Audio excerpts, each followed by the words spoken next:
이 새벽 예배의 자리로 나오신 모든 성도님들을 주님의 이름으로 환영하며 축복합니다. 다 함께 사도신경 낭독하심으로 신앙 고백 드리겠습니다. 전능하사 천지를 만드신 하나님 아버지를 내가 믿사오며 그 외아들 우리 주 예수 그리스도를 믿사오니 이는 성령으로 잉태하사 동정녀 마리아에게 나시고 본디오 빌라도에게 고난을 받으사 십자가에 못 박혀 죽으시고 장사한 지 사흘 만에 죽은 자 가운데서 다시 살아나시며 하늘에 오르사 전능하신 하나님 우편에 앉아 계시다가 저리로서 산자와 죽은 자를 심판하러 오시리라. 성령을 믿사오며 거룩한 공예와 성도가 서로 교통하는 것과 죄를 사하여 주시는 것과 몸이 다시 사는 것과 영원히 사는 것을 믿사옵나이다. 아멘. 다 함께 찬송가 542장 구주 예수 의지함이 찬송하시겠습니다.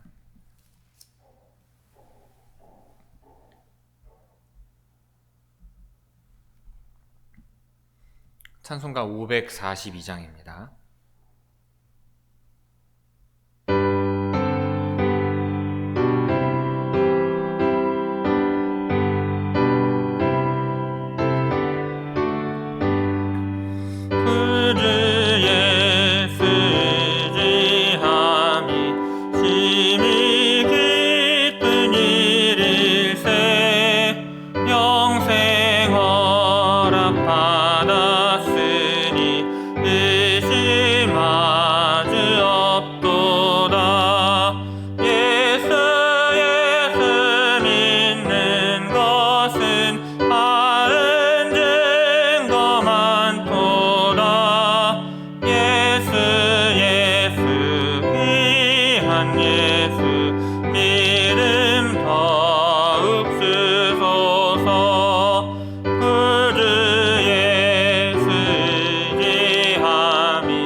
오늘 새벽 우리에게 주시는 하나님의 말씀은 사무엘상 17장 24절에서 30절의 말씀입니다. 구약성경 사무엘상 17장 24절에서 30절까지 제가 봉독하겠습니다. 이스라엘 모든 사람이 그 사람을 보고 심히 두려워하여 그 앞에서 도망하며 이스라엘 사람들이 이르되 너희가 이 올라온 사람을 보았느냐? 참으로 이스라엘을 모욕하러 왔도다. 그를 죽이는 사람은 왕이 많은 재물로 부하게 하고 그의 딸을 그에게 주고 그 아버지의 집을 이스라엘 중에서 세금을 면제하게 하시리라. 다윗이 곁에 서 있는 사람들에게 말하여 이르되 이 블레셋 사람을 죽여 이스라엘의 치욕을 제거하는 사람에게는 어떠한 대우를 하겠느냐. 이 할례받지 않은 블레셋 사람이 누구이기에 살아계시는 하나님의 군대를 모욕하겠느냐. 백성이 전과 같이 말하여 이르되 그를 죽이는 사람에게는 이러이러하게 하시리라 하니라. 큰형 엘리압이 다윗이 사람들에게 하는 말을 들은지라. 그가 다윗에게 노를 바라여 이르되 내가 어찌하여 이리로 내려왔느냐. 들에 있는 양들은 누구에게 맡겼느냐. 나는 내 교만과 내 마음의 완악함을 아노니 내가 전쟁을 구경하러 왔도다.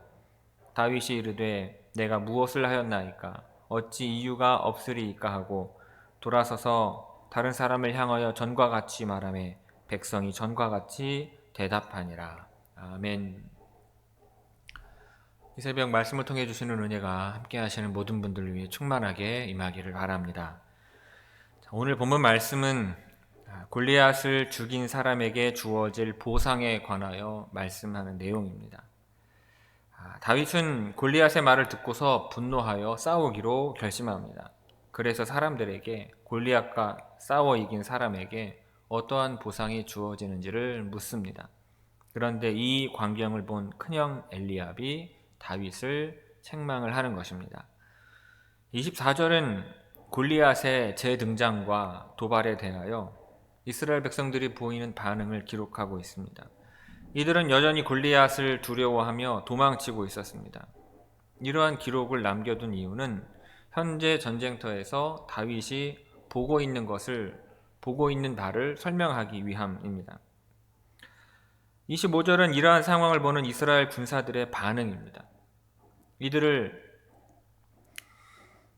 골리앗을 이스라엘을 모욕하기 위해 계속해서 올라오는 자라고 표현합니다.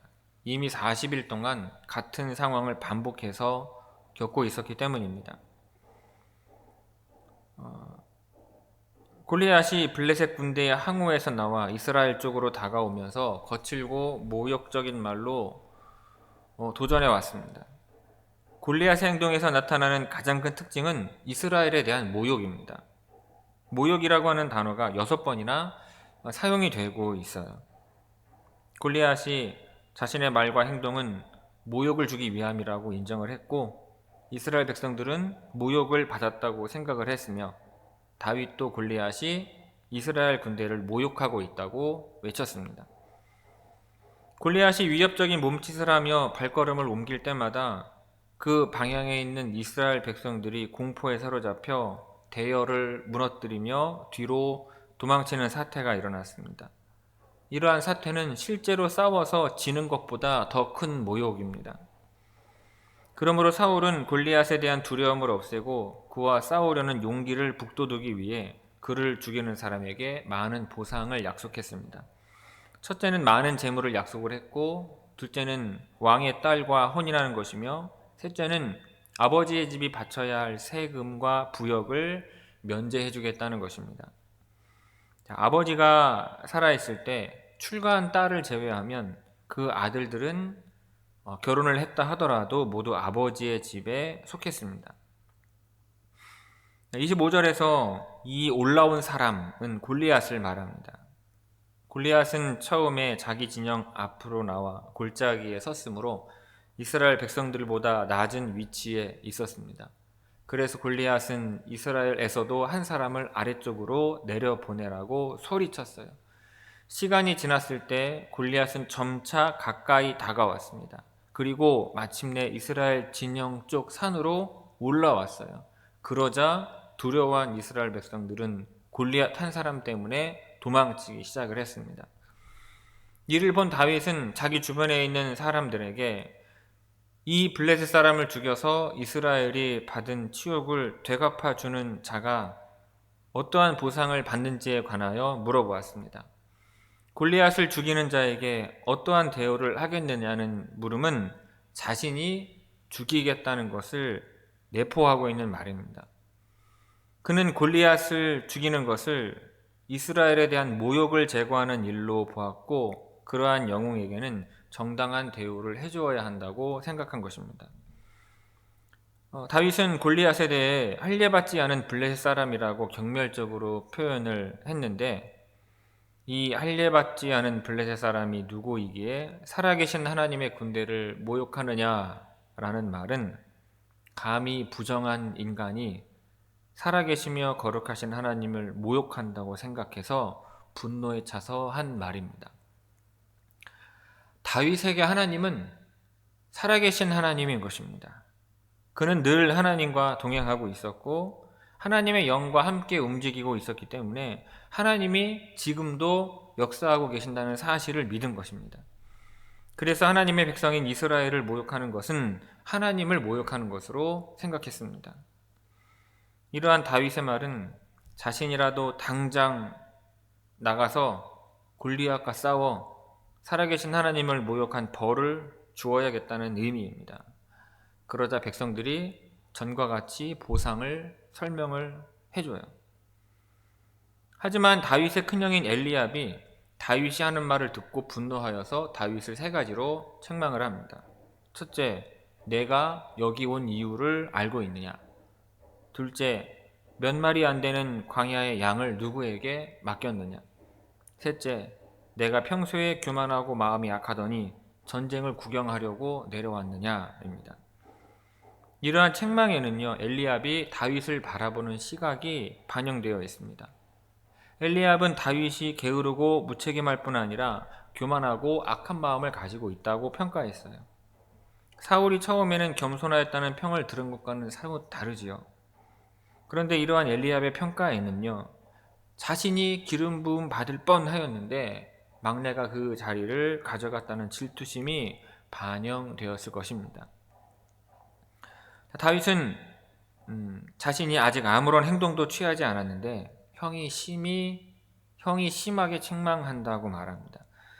다윗은 단지 말로 질문했을 뿐이므로 책망받을 이유가 없다고 생각한 거예요.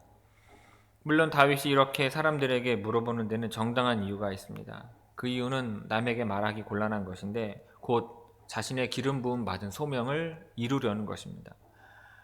다윗이 다른 사람 쪽으로 돌아서서 같은 내용을 물어보니 백성이 앞의 말과 같은 말을 되풀이하여 줍니다.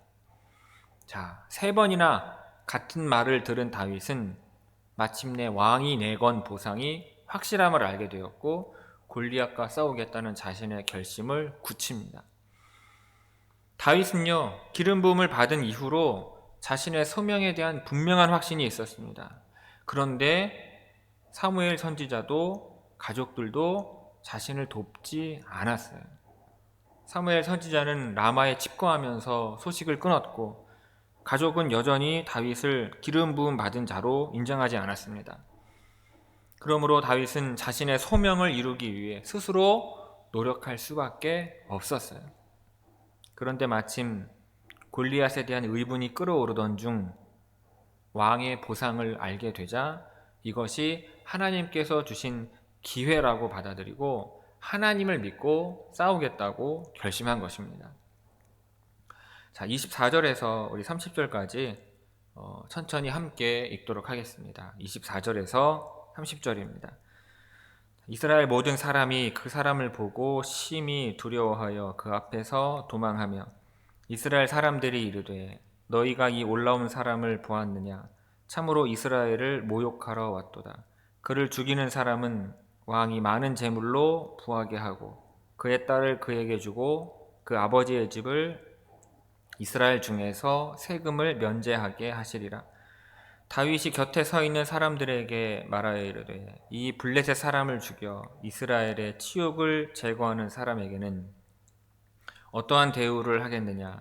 이 할례받지 않은 블레셋 사람이 누구이기에 살아계시는 하나님의 군대를 모욕하겠느냐? 백성이 전과 같이 말하여 이르되 그를 죽이는 사람에게는 이러이러하게 하시리라 하니라. 큰형 엘리압이 다윗이 사람들에게 하는 말을 들은지라 그가 다윗에게 노를 바라여 이르되 내가 어찌하여 이리로 내려왔느냐? 들에 있는 양들은 누구에게 맡겼느냐? 나는 내 교만과 내 마음의 완악함을 아노니 내가 전쟁을 구경하러 왔도다. 다윗이 이르되 내가 무엇을 하였나이까 어찌 이유가 없으리이까 하고 돌아서서 다른 사람을 향하여 전과 같이 말하매 백성이 전과 같이 대답하니라. 아멘. 성도 여러분, 하나님께서 주신 어떠한 사역과 사명과 비전을 감당하며 사는 동안 우리는 이런저런 장애물들을 만나게 됩니다. 그 중에서 가장 가까운 사람에게 받는 근거 없는 비난은 마음을 더욱 아프게 하는 것입니다. 그러나 하나님의 사명이라고 믿고 하나님의 사명이 있는 사람은 그것조차 극복하고 하나님께서 주신 사명을 감당해야 하는 것입니다. 장면이 바뀌어 새로 기름 부음 받은 다윗이 등장을 했습니다. 그의 임무는 보잘것없어 보여요. 전쟁터에 나가 있는 형들에게 먹을 양식을 가져다 주고 그들의 상관에게 진상품을 전달하는 것입니다. 그러나 진영에 도착한 다윗이 골리앗의 도발을 듣자 분위기가 사뭇 달라집니다. 다윗이 거룩한 분노를 내는 것입니다. 누가 살아계신 하나님의 군대를 모욕하는가? 기름 부음 받은 자로서 다윗은 하나님의 군대를 모욕하는 골리앗을 참을 수가 없었습니다. 그런데 그러한 다윗을 어렵게 하는 장애물이 등장을 합니다. 다른 사람도 아니고 큰형 엘리압이었어요. 엘리압은 다윗이 교만하고 악하다며 꾸짖었고 애송이는 비키라는 식으로 말을 합니다. 하지만 다윗은 형의 비난에도 불구하고요, 하나님께서 주신 사명을 감당하고자 앞으로 나아갑니다. 여러분, 가까운 사람의, 특히 가족과 같은 사람의 근거 없는 비난과 비판은 뼈아프기도 하고 그 교회의 사역과 사명들을 수행하기를 주저하게 만듭니다. 만약 다윗이요, 큰형 엘리압의 비난과 지적을 듣고 뒤로 물러섰다면 어떻게 되었겠습니까? 이스라엘 군대는 회복할 수 없는 손실을 입었을 것이고 기름 부음 받은 자로서 다윗의 입지는 더욱더 줄어들었을 것입니다. 하지만 다윗은 그러한 장애물에 주저하지 않고 하나님께서 주신 사명을 감당하고자 앞으로 나아간 것입니다. 다른 사람이 사명을 감당하고자 할 때 질투심 때문에 비난해서는 안 되지만 그 비난 때문에 자신의 사명을 포기해서도 안 되는 것입니다. 예수님 역시 근거 없는 비난을 들으시고 가까운 사람에게 배신당하셨지만 마침내 하나님의 뜻을 이루셨습니다. 성도 여러분, 이처럼 장애물에 주저하지 말고 하나님을 향한 변함없는 열정과 헌신으로 하나님 주신 그 사역과 사명과 비전을 신실하게 감당하는 성도님들이 다 되시기를 주님의 이름으로 축원합니다. 기도하겠습니다. 아버지 하나님, 우리가 주의 일을 함에 있어서 근거 없는 비난, 지적, 모함을 당할 때도 있습니다. 그러나 하나님, 가족과 같은 사람들이 그와 같은 비난을 할지라도 그 비난에 하나님께서 주신 사역과 사명의 일을 포기하지 않게 하옵시고 담대하게 그 사역들을 이루어 나아갈 때 합력하여 선을 이루게 하시는 은혜가 있을 줄로 믿습니다. 하나님, 우리 교회가 하나님의 일을 잘 감당하고자 할 때 세상이 방해하고 또 안팎으로 여러 의견들이 있을 수 있으나 주님의 몸된 교회가 그 마음이 하나 되어 하나님의 일을 잘 감당할 수 있게 하시고 세상 장애물 때문에 두려워하기보다 그 장애물들을 이겨 나아갈 수 있는 믿음과 담대함들을 우리 교회에 허락하여 주셔서 우리의 능력 없음에 두려워하지 않고 이 땅을 예수 그리스도의 이름으로 섬길 수 있는 우리 회천교회가 되게 하여 주옵소서. 그렇게 골리앗을 이기듯 세상을 이기게 하옵시고 예수 그리스도의 복음이 세상 담장을 넘어 넓게 퍼져나갈 수 있도록 하게 하옵시고 그 일을 잘 감당하는 우리 회천교회 되게 하옵소서. 주님, 회천교회 그 모든 공사의 과정들 함께 하셔서 주님의 은혜로 이 이 모든 공사의 과정들이 주님의 인도하심이 깨어옵시고 주님의 은혜 가운데 되어지게 하여 주옵소서. 서로 합력하여 이 일을 도울 때에 우리의 교우들이 주님 안에서 하나 되게 하시고 그 마음 가운데 우리 주 예수 그리스도에 대한 사랑과 교우들에 대한 사랑이 더욱더 충만하여지고 견고하여지게 하옵소서. 우리 교회의 그 모든 되어질 공사 일정들과 사역 가운데 함께 하셔서 은총과 복을 허락하여 주실 줄 믿사옵고 예수님의 이름으로 기도 올리옵나이다. 아멘. 하늘에 계신 우리 아버지여, 이름이 거룩히 여김을 받으시오며 나라가 임하시오며 뜻이 하늘에서 이루어진 것 같이 땅에서도 이루어지이다. 오늘 우리에게 일용할 양식을 주시옵고 우리가 우리에게 죄 지은 자를 사하여 준 것 같이 우리 죄를 사하여 주시옵고 우리를 시험에 들게 하지 마시옵고 다만 악에서 구하시옵소서. 나라와 권세와 영광이 아버지께 영원히 싸움나이다. 아멘.